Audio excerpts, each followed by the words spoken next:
Embrace the power of knowledge at Sanskriti University. Ranked first in most promising university in engineering and management in India. Visit www.sanskriti. Jammu Kashmir में विधानसभा के चुनाव समाप्त हो गए हैं और हर कोई पार्टी अब ये सोच रही है कि लोगों ने उनको कितना प्यार दिया है और किस पार्टी को कितने वोट दिए हैं और कौन सी पार्टी अब कितने सीट्स यहाँ पे जीत के आएगी। जम्मू कश्मीर में कुल 90 सीट्स पे यहाँ पे चुनाव कराए गए थे, लेकिन कल गृह मंत्रालय की सिफारिश पे यहाँ के लेफ्टिनेंट गवर्नर मनोज सिन्हा ने 5 और लोगों के नाम जो हैं वो नॉमिनेट किए हैं असेंबली के लिए, जिनमें 2 लोग जो हैं जो यहाँ पे कश्मीरी पंडित हैं, उनमें एक महिला है और एक पुरुष हैं, और 2 महिलाएं भी हैं, उनका नाम भी नॉमिनेट किया गया है, और एक जो है रेफ्यूजी हैं पीओके के रेफ्यूजी, उनका नाम भी यहाँ पे नॉमिनेट किया गया है असेंबली के लिए। तो जाहिर है इन 5 सीटों का जो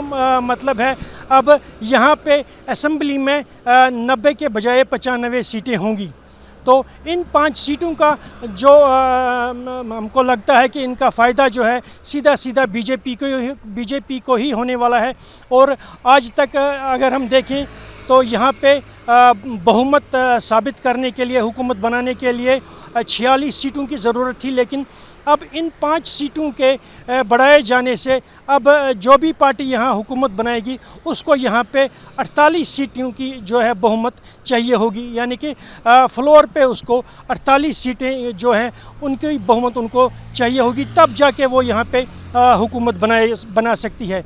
अब इन्हीं सियासी माहौल में, सियासी गलियारों में आजकल एक बात घूम रही है कल से कि नेशनल कॉन्फ्रेंस जो है वो यहाँ पे दूसरी पार्टीज़ के साथ बैक चैनल टॉक्स करके कर रही है, और वो भी इंडिया ब्लॉक के बाहर रह के। जो नेशनल कॉन्फ्रेंस है यहाँ पे दूसरी पार्टीज़ के साथ बैक चैनल टॉक्स कर रही है इंडिया ब्लॉक से बाहर रह के। तो इसका जो है नेशनल कॉन्फ्रेंस ने कड़ा विरोध किया है और उन्होंने खंडन किया है इस बात का। उन्होंने कहा है कि ये जो बात है इसमें कोई सच्चाई नहीं है कि हम किसी और पार्टी से या किसी इंडिपेंडेंट कैंडिडेट से आउट ऑफ इंडिया ब्लॉक जो है बात कर रहे हैं। उनका ये साफ कहना है कि ये जो अफवाह यहाँ पे फैलाई गई है वो उन लोगों ने फैलाई है जिनको खतरा लाहक हो रहा है, कि जिनको पता है कि हम नेशनल कॉन्फ्रेंस से हार चुके हैं, और वो ये लोगों के जहनों में यहाँ पे जो है अफवाहें डाल रहे हैं।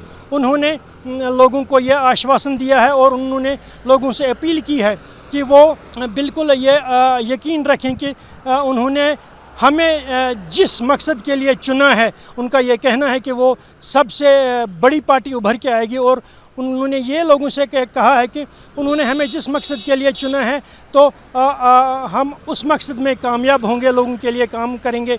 लेकिन ये बातें जो हैं, ये सारी बातें जो हैं, ये अफवाहें फैलाई गई है हमारे राइवल जो हैं, हमारे दुश्मन जो हैं, उनकी तरफ से। तो अगर अब हम बात करें यहाँ पे बीजेपी की, तो बीजेपी का साफ कहना है, उन्होंने कहा है कि हम एक सिंगल पार्टी जो है यहाँ पे उभर के आएंगे और गवर्नमेंट बनाएंगे। और दूसरी तरफ से नेशनल कॉन्फ्रेंस और कांग्रेस का जो गठबंधन है वो कह रहे हैं कि नहीं जी, हम जो हैं हम यहाँ पे एक अपनी हुकूमत बनाएंगे, बहुमत हासिल करेंगे। अब ये बातें जो हैं आने वाला वक्त ही तय कर सकता है कि यहाँ पे हुकूमत कौन बनाएगा। फ़िलहाल सारी नज़रें जो हैं वो टिकी हैं अब 8 तारीख को, जिस दिन यहाँ पे काउंटिंग होनी है, और उस दिन यहाँ पे ये पता चल जाएगा लोगों को कि कौन सी पार्टी यहाँ पे बहुमत लेके जो है सरकार बनाती है। ऐसा लगता नहीं कि कोई भी पार्टी जो यहाँ पे है वो मेजॉरिटी में यहाँ पे आएगी, लेकिन अब देखना यही होगा 8 तारीख को कि जब चुनावों के नतीजे आएंगे तो कौन सी पार्टी उभर के आती है और कौन सी पार्टी फिर यहाँ पे हुकूमत बनाती है। Mohammad Younis, news nation, Srinagar. Embrace the power of knowledge at Sanskriti University. Ranked first in most promising university in engineering and management in India. Visit www.sanskriti. News nation अब व्हाट्सएप पर खबरों के ताज़ा अपडेट के लिए न्यूज़ नेशन के इस QR कोड को स्कैन करें।